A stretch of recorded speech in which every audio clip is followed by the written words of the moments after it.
Battery is on 11%, but we're going to ride this one out. Welcome to part 3 of the Grimm Variations opinionated videos. In part 1, I briefly talk about all 6 episodes. In episode 2, I only talk, in episode 1, I talk about all 6 episodes except for one. So I really talk about 5 episodes. In episode 2, I talk about one episode with the mentionings of the episode that I'm going to talk about in part 3. Episode 2 was only about that one episode, which is The Elves and the Shoemaker. If you want to hear my very elongated opinion about The Elves and the Shoemaker, tune into episode 2, part 2, also known as. This is part 3. I will not discuss anything from part 1 or part 2. You will have to go check those videos out yourself.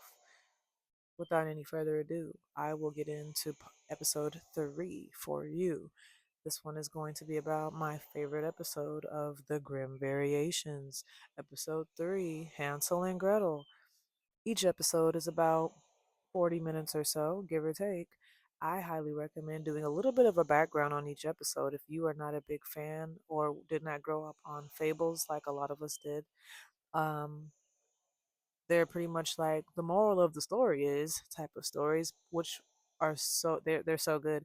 I bet if you go look at them right now, you'll fall in love. As an adult, they're way easier to understand, but check them out. I highly recommend researching before watching each episode to look up and see. You might need a refresher, you might just need a complete enlightenment period before watching the episode just to help you better grasp and understand what is going on. To give you a little bit of background, it will help and it will make the series a lot more enjoyable. Again, there are 6 episodes, all about 40 minutes each. You might want to do a little bit of research before watching. This episode, part 3, the Grimm Variations part 3, is about episode 3. Oh, what do you know? Didn't do that on purpose. In episode 3, Hansel and Gretel, I did have to look those up. I did not look up Red Riding Hood or Cinderella because I'm very, very familiar with those. I'm going to put my phone on battery saver mode because I don't know how long I'm going to talk. All right, we're back.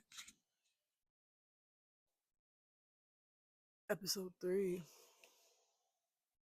Hansel and Gretel.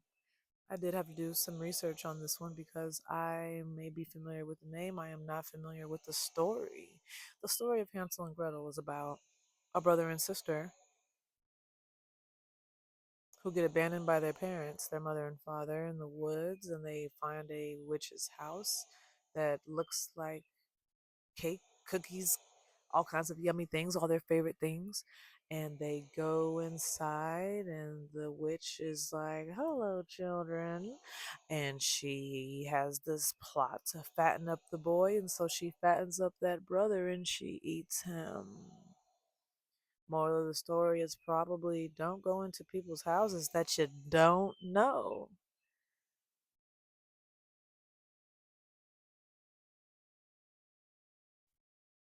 Staring at the wall. My apologies. All right, I promise you that's all it is. There's nothing there. I don't know. We all do it sometimes. We all do it sometimes. Okay. Now, in this particular version of Hansel and Gretel, again, all the stories are about fables that we are famous in America or Germany, different parts of the world. They took a little bit from each segment of the world almost wherever Aesop fables were popular, and they did episodes on those. I hope there's a season 2. Please be a season 2. And so, because Cinderella is not a fable, Cinderella is a fairy tale. So, I've been saying fables. If you've been here since part 1, you're gonna have to excuse me. I should have just stuck to stories, but it's okay. We're just gonna keep going. So, in this particular version of Hansel and Gretel, Should I just spit it out? Spoiler alert, spoiler alert. There will there will be spoilers from this point forward. So I'm just gonna get right into it. The difference in this one is that, the brother dies at the end of that one. This one starts, and this dude don't even have a sister. His sister ain't even there. So she's the one that's gone this time. So that's the immediate notice. One of the major. Okay, so as soon as the episode comes on, I just hope as everybody is as attentive as me when this anime comes on. I know the main reason why I be catching everything that I do is because I watch it in its native language, which means I am staring at that screen, baby. I prefer to watch it that way. I don't want to be multitasking. I need to multitask when I'm watching it. I don't want to multitask. I want all of my attention on that. When I get into something, I am in it. I am in it, okay? I'm not on the side. I'm not in the back. I'm not laying down like I'm.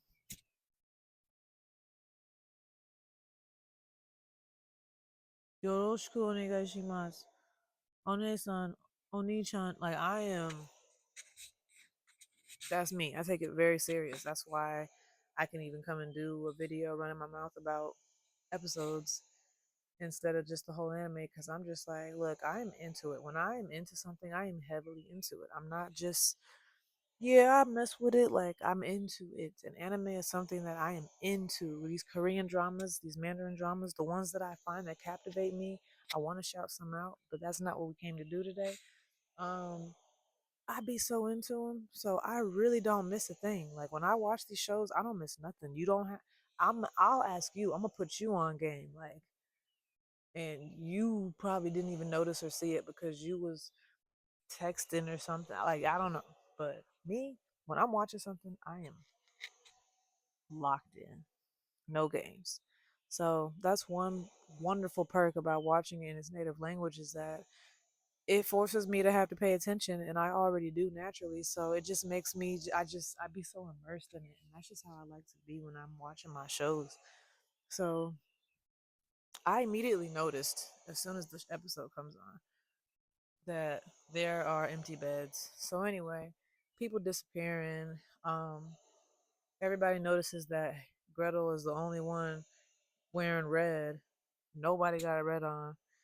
Um, every time at lunch, this lady is looking at him like, and I'm thinking she probably looking at him because she like, who are you talking to?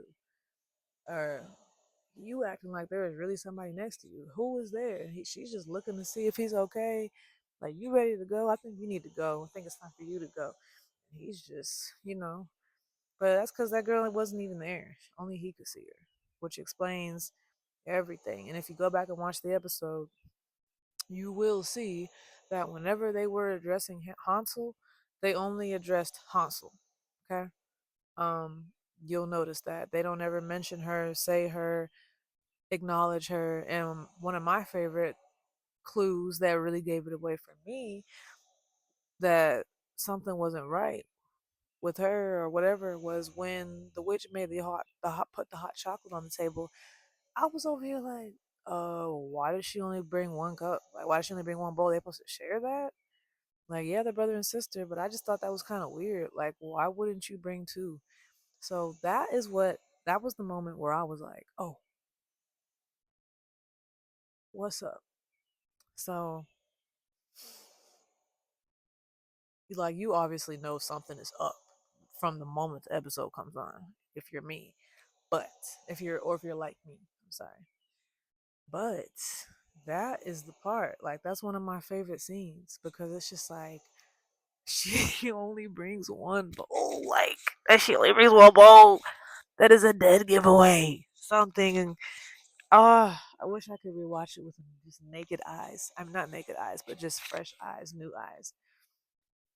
But anyway, I love that part. Why she only got one? Why she only put one bone? But yeah, you know, she never responds. Even the witch, like she never responds or reacts to anything that the girl says. Like he's the only one that sees her for real. She's never going, y'all ready for this? You guys? You too. Like she just says you, you. Everybody says that. You. And you notice those kids, like those like two people disappear. He sees them again at the very end of the episode, but like they're like way older than him. And they were younger than him.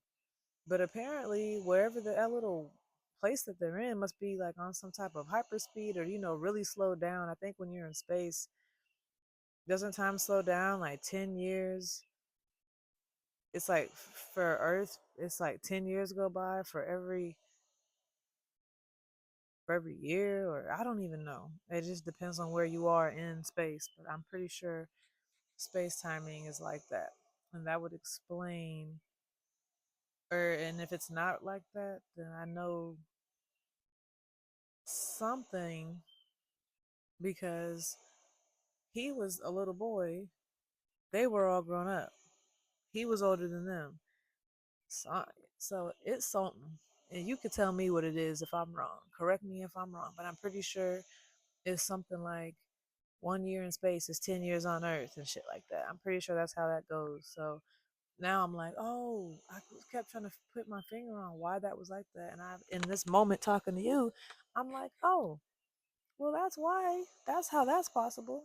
So they older than him. They are asking him, what took you so long? Like, we've been waiting for you.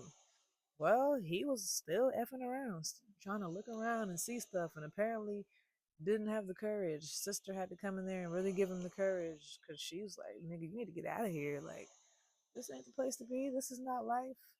They don't want nobody to run to get the ball, because then they'll find out that this is an artificial world. This ain't even real.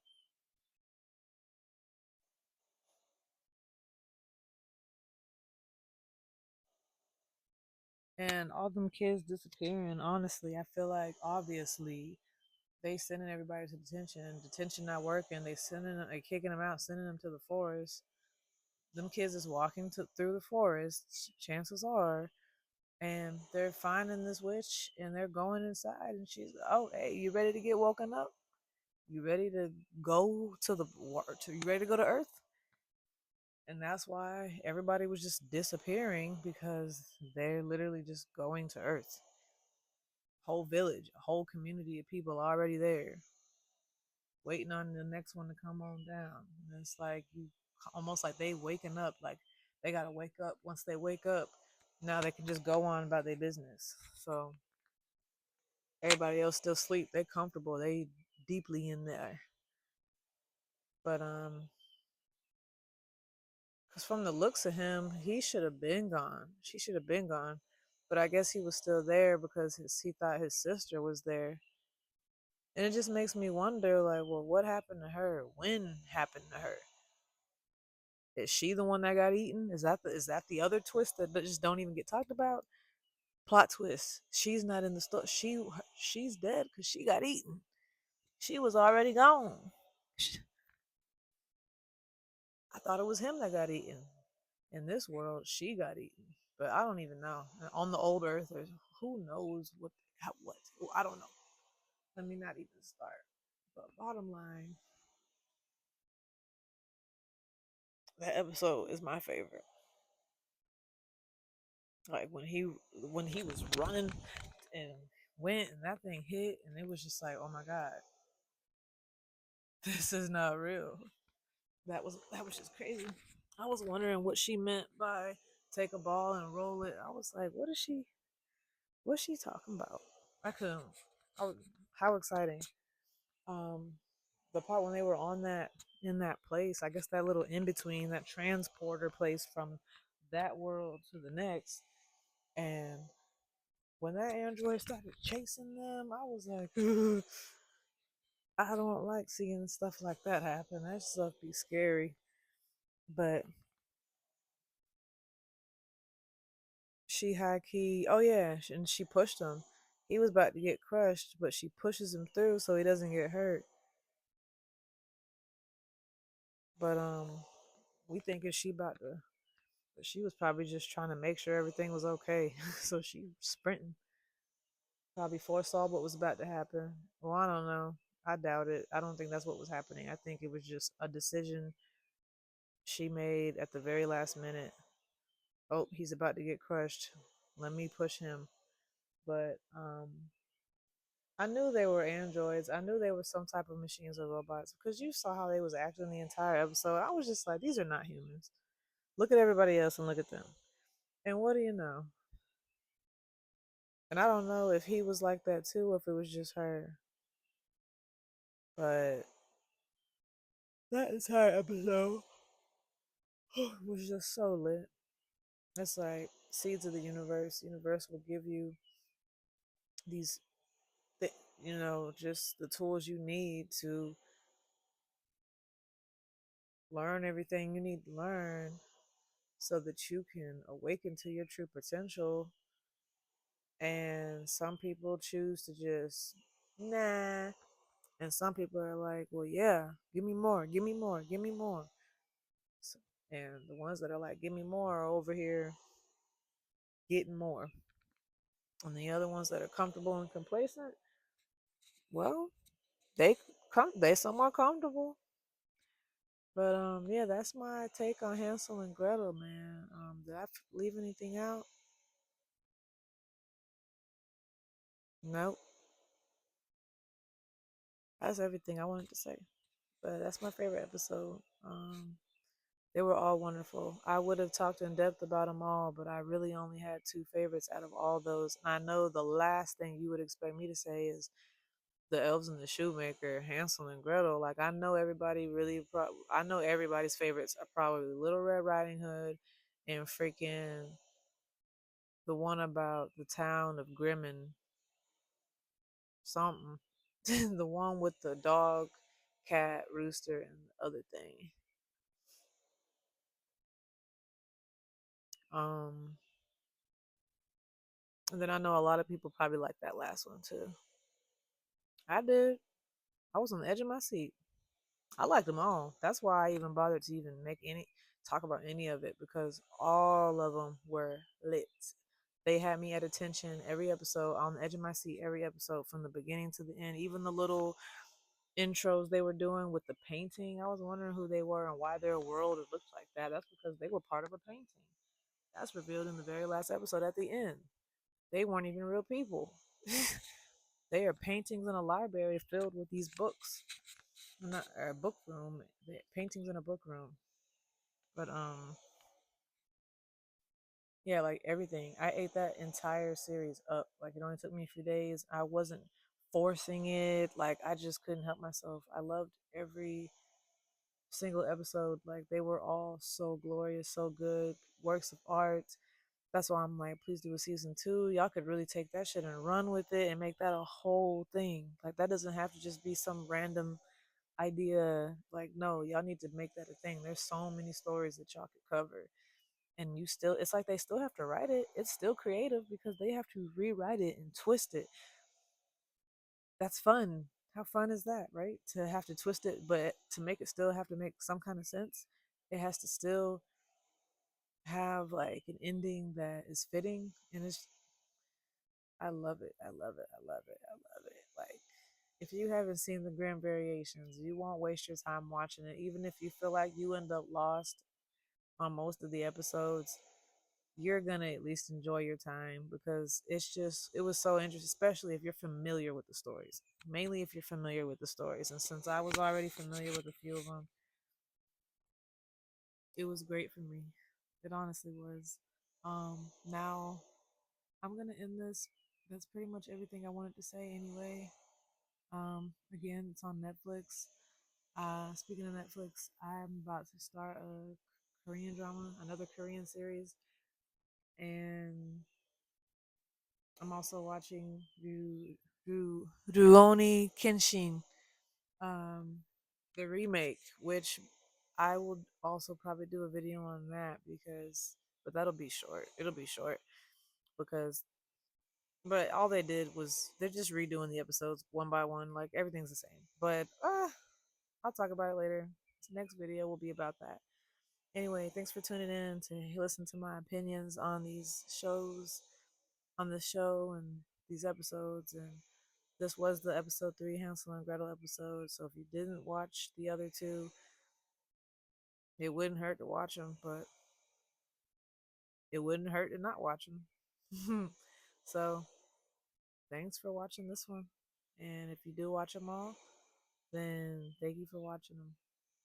See you next time.